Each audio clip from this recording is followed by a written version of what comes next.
Ay, hamma yo'qni. Iya, bu yerda nima qilyapsan? Assalomu alaykum. Yaxshimisiz Aziz aka? Ha, keldingmi? Bandali ekan. Keling, men berib qo'yibsiz.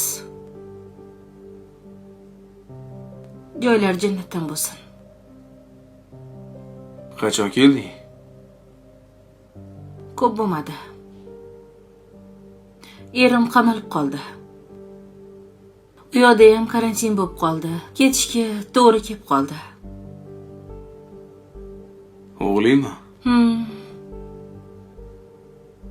Abuzar, jim. Pochcha, assalomu alaykum. Barno, yaxshimisan? Keldingizmi? Kel. Pochcha. Opamsiz qiynalib ketdim. Opam bo'lganlarida boshqacha bo'lardi.